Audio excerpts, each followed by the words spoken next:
Si Mary Jane de Dios Tubong Bohol ay may simpleng pangarap. Ang makatungtong at makatapos ng kolehiyo, nang sa gayon ay magkaroon siya ng maayos na buhay. Kilala siya bilang masyahin, palakaibigan at masipag sa pag-aaral. Pangalawa siya sa 4 na magkakapatid. Bagamat hindi siya kabilang sa top students, maayos ang kanyang mga marka.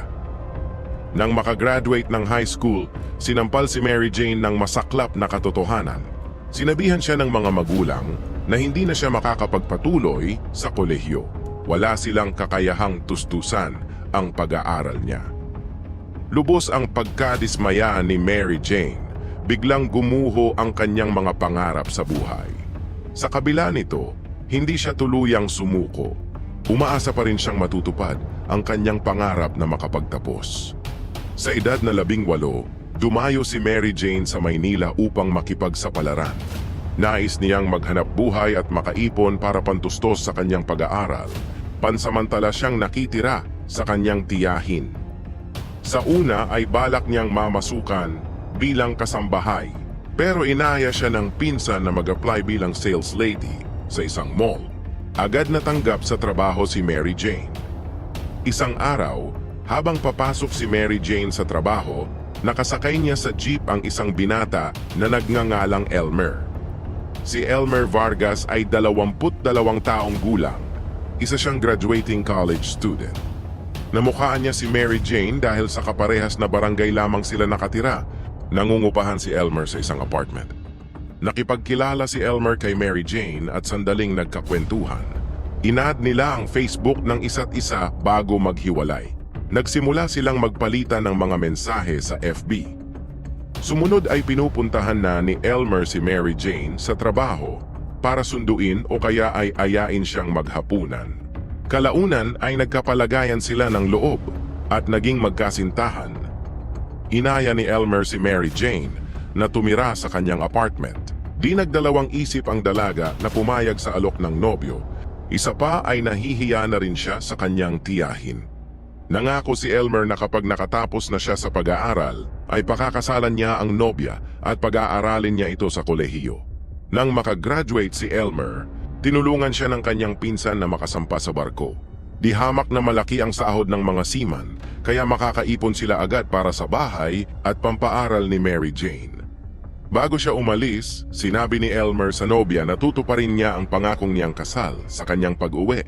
Nangako naman si Mary Jane na maghihintay. Habang nasa barko, regular ang kanilang pag-uusap sa pamamagitan ng video call. Makalipas ang halos 1 taon, umuwi ng Pilipinas si Elmer. Excited siyang sinalubong ni Mary Jane na matiyagang naghintay. Ikinasal ang dalawa sa huwes at nagdaos ng simpleng salo-salo kasama ang kanilang pamilya at ilang mga kaibigan. Matapos ang ikalawang pagsakay ni Elmer mula sa barko, nakapagpundar ang mag-asawa ng bahay na hulugan sa isang subdivision sa San Pedro, Laguna. Masayang lumipat ang mag-asawa sa bago nilang bahay. Dahil maiiwang mag-isa si Mary Jane, naisip ni Elmer na baka mabagot at malungkot ang kanyang misis dahil wala siyang pinagkakaabalahan. Tinanong niya kung nais na niyang ipagpatuloy ang naudlot na pag-aaral. Subalit tila nawalan na ng interes dito si Mary Jane. Sa halip ay nais niyang maghanap buhay muli upang kahit papaano ay makatulong siya sa pag-iipon.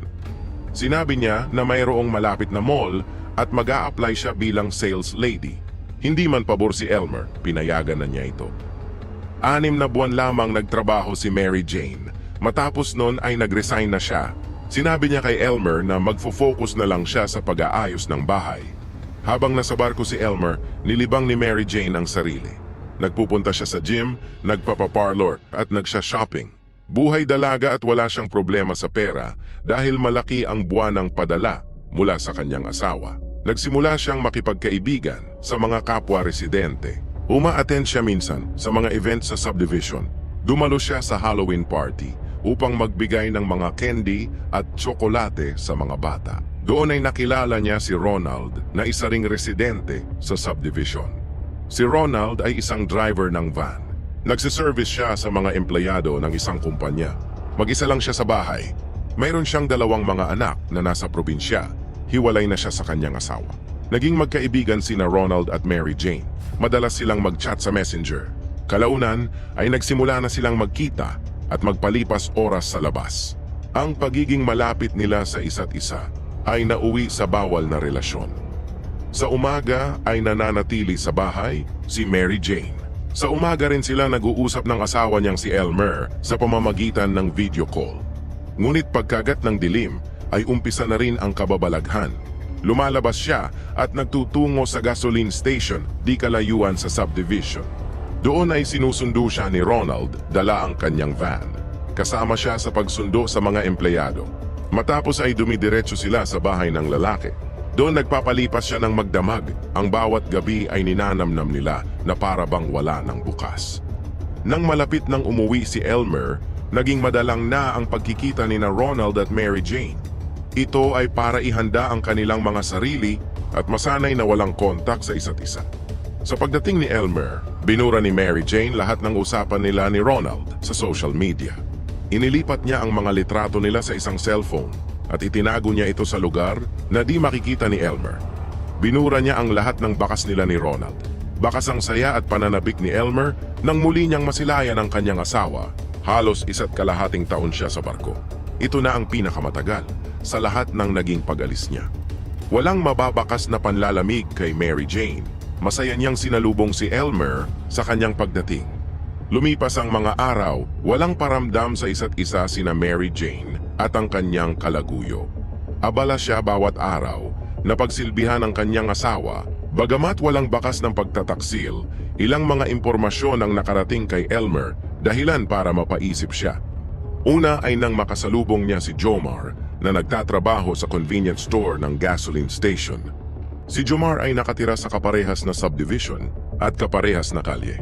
Nabanggit ni Jomar kay Elmer na nakikita niya si Mary Jane na sumasakay sa shuttle service ng isang call center tuwing alas 7 ng gabi. Akala ni Jomar ay empleyada rin si Mary Jane. Napaisip si Elmer pero di na niya pinahaba pa ang usapan dahil may lakad pa siya. Pag-uwi sa bahay, ikinwento ni Elmer kay Mary Jane ang pag-uusap nila ni Jomar. Pasimple at natatawang pinabulaanan ito ni Mary Jane na pagkamalan lang daw na siya yon dahil madilim. Isa pang impormasyon na natanggap ni Elmer ay may kinalaman sa credit card. Isang umaga habang nagkakape sa sala, nag-ring ang telepono na siya namang sinagot ni Elmer. Ang tawag ay mula sa bangko na nagpapaalala sa past due ng credit card nilang mag-asawa. Nang tanungin ni Elmer, nagulat siya sa 76,000 pesos na past due. Nalalakihan si Elmer dahil mag-isa lang naman si Mary Jane na gumagamit ng credit card. Bagamat hilig mag-shopping ng kanyang misis, ay wala siyang nakikitang mamahaling bago gamit nito. Tanging ang cellphone lamang nito ang may kamahalan. Pero nagpadala siya ng bukod na pera pambili nito. Kinausap ni Elmer si Mary Jane noong araw na iyon para hingin ang billing statement ng credit card. Sa una ay maraming palusot si Mary Jane, pero kalaunan ay napilitan na siyang ipakita ito kay Elmer. Sa billing statement, naroon ang mga charges mula sa iba't ibang restaurant na halos 3 araw lamang ang mga pagitan.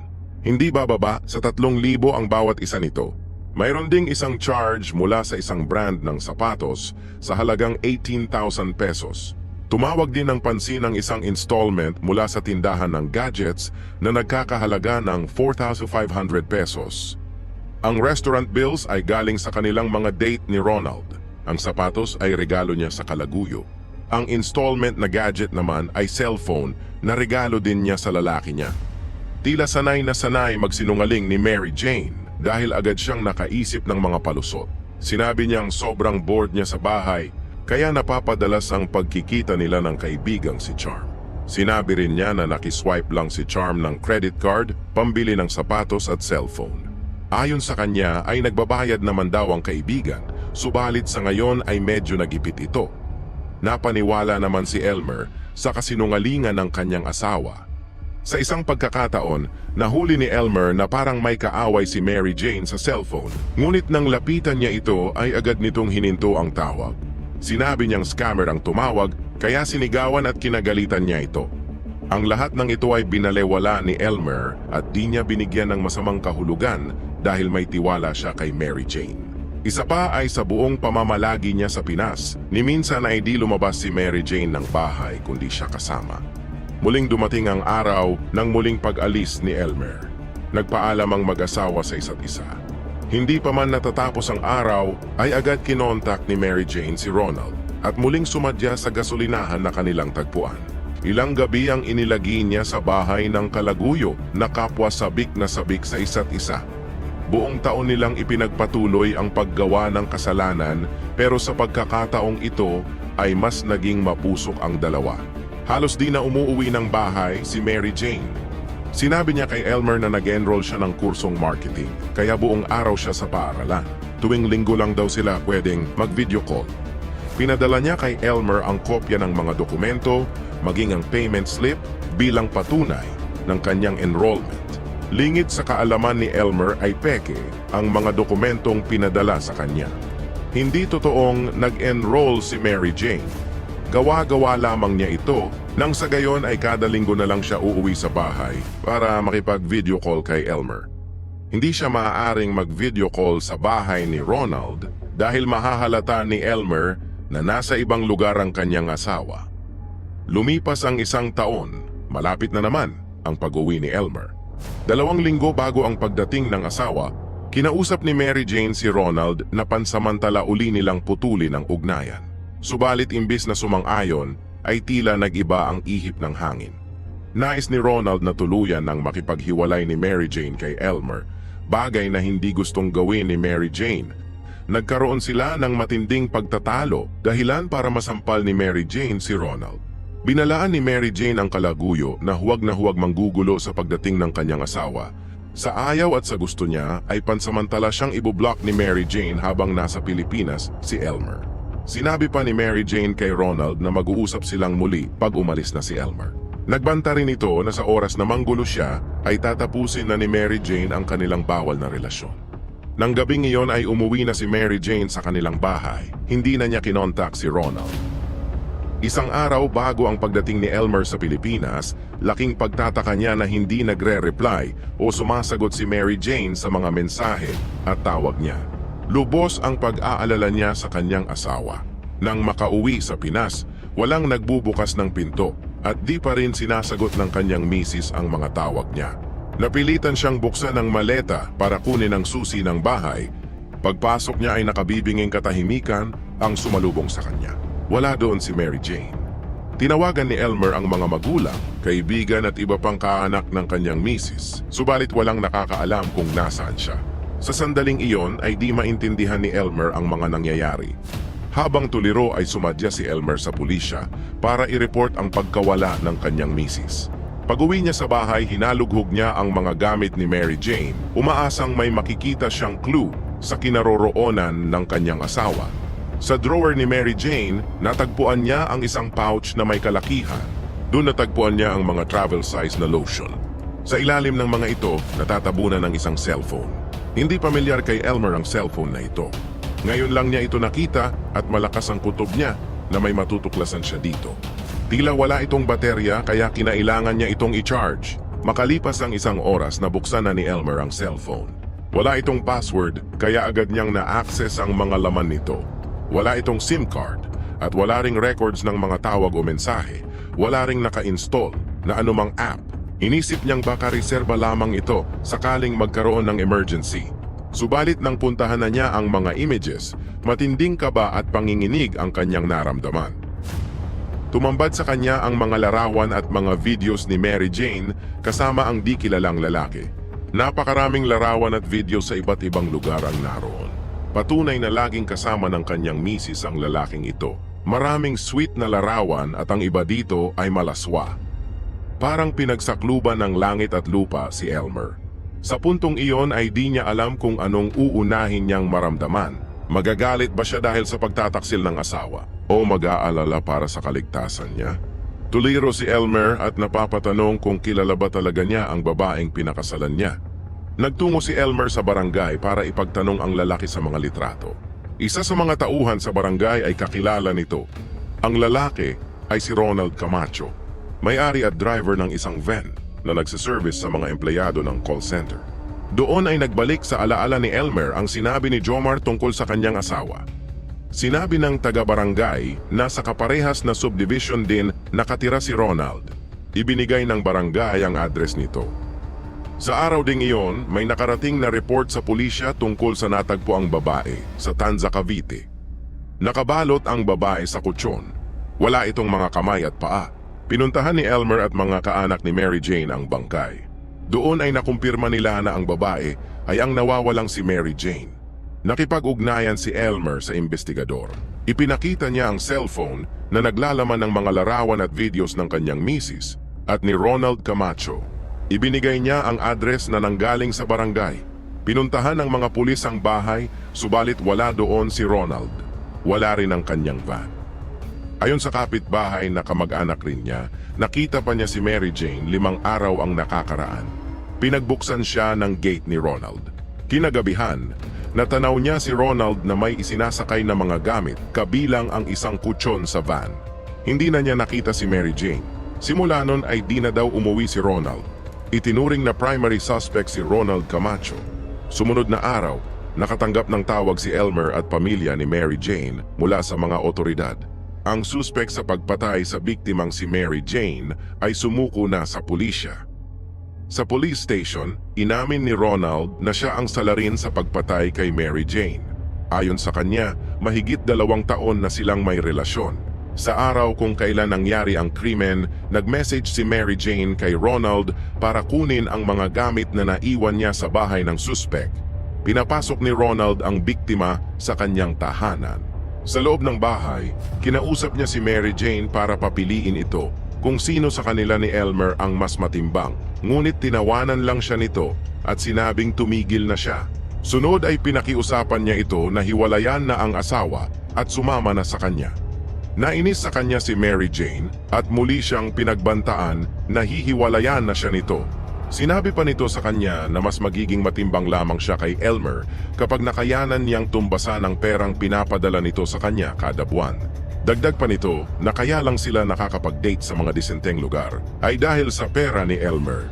Anya, kulang pa ang kinikita ni Ronald Pantustos sa kanyang mga anak. Nagdilim ang paningin ni Ronald dahilan para hablutin niya ang leeg ni Mary Jane. Ipinulupot niya ang 2 kamay sa leeg ng kalaguyo hanggang sa mahirapan na itong huminga. Sumunod ay binitawan ni Ronald ang leeg at nagtungo sa kusina.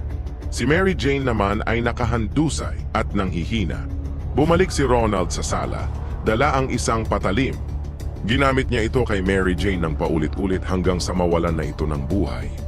16 na saksak ang tinamo ni Mary Jane. Tila nawala daw si Ronald sa sarili habang isinasagawa ito. Nang mahimasmasan, tumambad kay Ronald ang malagim na krimen na kanyang nagawa. Sa oras na iyon ay nagpanik siya at di niya alam ang gagawin. Binalak niyang pagpira-pirasuhin ang biktima para madali niya itong madispose. Inuna niya ang mga kamay at paa nito. Sa puntong iyon, nakaramdam siya ng pangingilabot at napagtanto niya na di niya ito kayang ituloy. Ibinalot niya ang biktima sa makapal na kutsyon upang di kumalat ang dugo. Tinalian niya ang nakarolyong kutson at isinakay ito sa van. Magkakahiwalay niyang isinupot ang mga kamay at paa. Hinagis niya ito sa magkakaibang liblib na lugar na kanyang nadaanan. Sa isang malawak na bakanteng lote, itinapon niya ang walang buhay na katawan ni Mary Jane. Umiiyak na sinabi ni Ronald na lubos niyang pinagsisihan ang kanyang nagawa. Sinampahan ng kasong homicide si Ronald. Sa kahilingan ng pamilya ni Mary Jane, pinag-aaralan pa ng pulisya kung pwede nilang itaas ito sa kasong murder. Matinding lungkot at sakit ang nararamdaman ni Elmer. Marami siyang mga katanungan na di na kailanman mabibigyan ng kasagutan.